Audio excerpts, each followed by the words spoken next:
आराम से आराम से आप आराम से।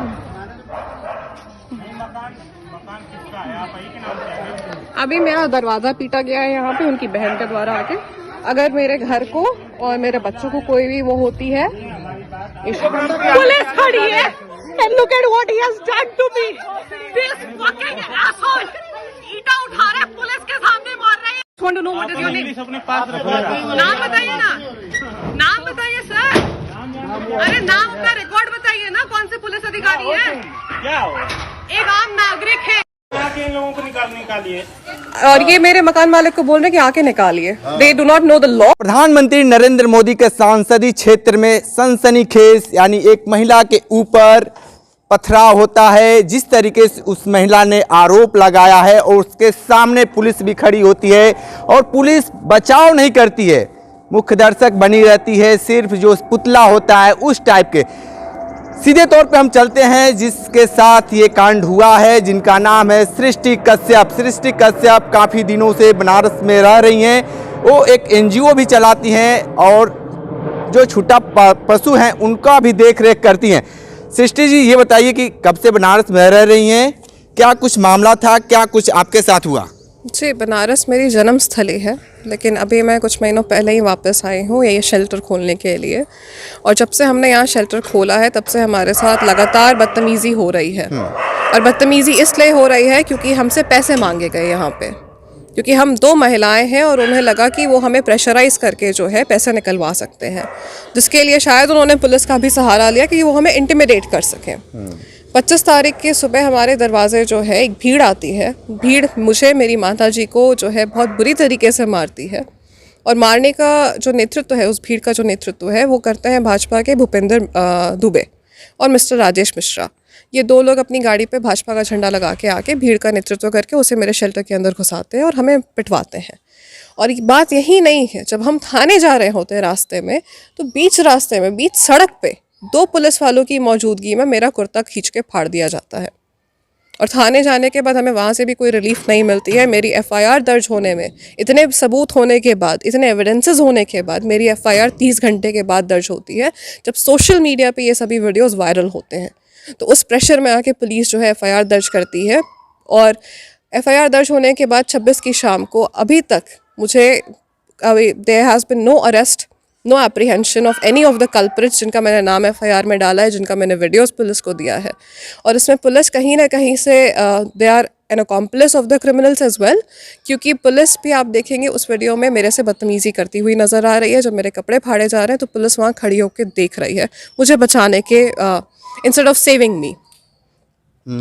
तो अब ये बताइए, जिस तरीके से योगी सरकार लगातार कहती है कि प्रदेश में राम राज चल रहा है, आपको लगता है कि महिलाएं सुरक्षित हैं? देखिए, योगी जी ने तो ये भी कहा था कि अगर एक चौराहे पे लड़की के साथ बदतमीज़ी होती है तो अगले चौराहे पे गोली मार दी जाएगी। ठीक है, तो ये इंसिडेंट मेरे साथ हुए अभी 4 दिन हो चुके हैं। मुझे न्याय कब मिलेगा योगी जी? मैं तो चाहती हूँ कि भाजपा बोले कि वो आपके गुंडे नहीं हैं। मैं चाहती हूँ कि भाजपा बोले कि ठीक है, आप उत्तर प्रदेश की बेटी हैं, हम आपको न्याय दिलाएंगे। भाजपा उन पुलिस वालों पे कार्रवाई करे जिसने मुझे इस तरीके से वहाँ खड़े होकर मूक दर्शक बनी रही जब मेरे ऊपर असॉल्ट हुआ। तो हम न्याय की उम्मीद तो अपने उत्तर प्रदेश के मुख्यमंत्री से करेंगे कि आप हमें न्याय दिलवाइए। बेटियों को बचाने की बात लोग लगातार कहा जाता है, लेकिन आप क्या अपने आप को कैसे महसूस कर रही हैं? मैं उत्तर प्रदेश की बेटी हूँ, प्रधानमंत्री मोदी के संसदीय क्षेत्र से हूँ मैं। और अगर एक बेटी का बीच सड़क पे कपड़े फाड़ दिए जाते हैं और उसके कल्प्रिट्स को 4 दिन तक अरेस्ट नहीं किया जाता है और उल्टा उस बेटी के ऊपर मुकदमा डाल दिया जाता है, तो एज अ फीमेल आप क्या सोच रहे हैं, मुझे क्या फील हो रहा होगा? अभी मुझे अपनी सेफ्टी का, अपनी सिक्योरिटी का खतरा है कि मैं कैसे अपने आप को इस जगह महसूस सेफ फील करूँ। और मेरी मदर है सिर्फ मेरी फैमिली में, उनकी सेफ्टी की गारंटी कौन लेगा कि कल को दोबारा मेरे दरवाजे आके कोई इस तरीके की हरकत ना करे? आप सृष्टि की माँ हैं जी। क्या कुछ उस दिन प्रकरण हुआ, बताइए। जो कुछ प्रकरण हुआ वो आपके सामने है। सृष्टि ने सारे फैक्ट के साथ सब कुछ पुलिस को बताया, उसके बाद भी कुछ नहीं हो रहा, उल्टा सृष्टि पे केस हो गया। तो मतलब अंधेर नगरी चौपट राजा वाली कहानी है कि जो विक्टिम है उसी को सताया जाए। तो इस प्रशासन से, इस पुलिस से मुझे कोई उम्मीद नहीं है कि मेरे बच्चे को न्याय मिलेगा, क्योंकि मैं बहुत अपमानित महसूस कर रही हूँ और बहुत ज़्यादा चोट भी मुझे हुई है। लेकिन पुलिस का जो ये केस, सृष्टि के ऊपर केस करना, सृष्टि को आरोपित बनाना, सृष्टि को ऐसा करना, इसके लिए भी मतलब क्या बताऊँ, मेरे पास शब्द नहीं है कि मैं कितना पीड़ा महसूस कर रही हूँ, कितनी तकलीफ़ में हूँ। और मेरी पिटाई होना, इस उम्र में आके, एक सम्मानित परिवार की बेटी हूँ, एक सम्मानित बेटी की माँ हूँ, एक महिला हूँ, उसके बाद इस उम्र में आके पिटना, आप सोच नहीं सकते, मेरी पीड़ा का आपको अंदाज़ा भी नहीं हो सकता कि मैं किस दर्द से गुजर रही हूँ। ऊपर से ये सृष्टि के ऊपर केस होने के बाद तो मैं बहुत ही ज़्यादा आहत हूँ और न्याय की मुझे कोई उम्मीद नहीं है। अच्छा, ये बताइए कि देखा जा रहा है कि काफ़ी लोग आए थे, अब ये मामला चला कि इनके ऊपर FIR दर्ज हो गया है, जिस तरीके से बताया जा रहा है कि उनको मारा पीटा गया है तमाम पे। 2 महिलाएं कैसे मार सकती हैं कम से कम दर्जनों लोगों को? नहीं, पुलिस इसको आपसी विवाद बता रही, तो मैं आपसे पूछना चाहती हूँ कि आपसी विवाद कैसे हुआ? एक तरफ 50 लोग होते हैं, 100 लोग होते हैं और इधर मैं अकेली और मेरी बेटी होती है, तो ये आपस का मामला कैसे हो गया? ना हम कास्ट में एक हैं, ना पद में हम एक हैं, ना मेंटल स्टेटस पे हम एक हैं, किसी चीज़ में हम इक्वल नहीं हैं। वो भाजपा है, मैं कांग्रेस हूँ, मैं महिला हूँ, वो पुरुष हैं। इक्वलिटी कहाँ से आती है? मुझे बताए पुलिस जो ये बयान दे रही है कि इक्वल है। और सृष्टि के ऊपर FIR होना मतलब क्या साबित करता है? पुलिस आप ही बताए कि मतलब क्या ये योगी जी का न्याय है?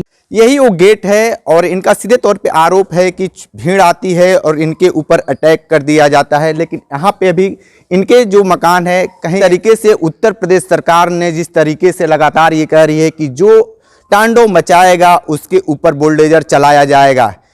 उम्मीद करते हैं कि योगी आदित्यनाथ जो इनके साथ लोग किए हैं उनके ऊपर बुलडोजर चलाएंगे। जिस तरीके से उत्तर प्रदेश में लगातार महिलाओं को शोषित किया जाता है, उनके साथ प्रताड़ित किया जाता है और उस पे पुलिस मुख्य दर्शक के रूप में खड़ी होती है और सिर्फ भीड़ को देखती रह जाती है और बेटी के साथ उसके कपड़े फाड़ दिए जाते हैं और कोई कुछ सुध लेने वाला नहीं होता है। तो सुरक्षा ये सुनिश्चित कराई जाए। ठीक है, तो देखिए, प्रधानमंत्री नरेंद्र मोदी के संसदीय क्षेत्र में 2 महिलाएं अपनी ही सुरक्षित जिंदगी की गुहार लगा रही हैं। ईश्वर से कल्पना करें कि हे ईश्वर आप हमें बचाइए। लेकिन वर्तमान ये जो इस समय के जो सरकार है, इस समय के जो भगवान है, जो दिल्ली और लखनऊ में बैठे हैं, किस तरीके से इनके ऊपर अपना छत्र छाया देंगे, देखना दिलचस्प होगा। लगातार ग्राउंड जीरो से रिपोर्ट कर रहे थे, हमारे साथ बने रहिए।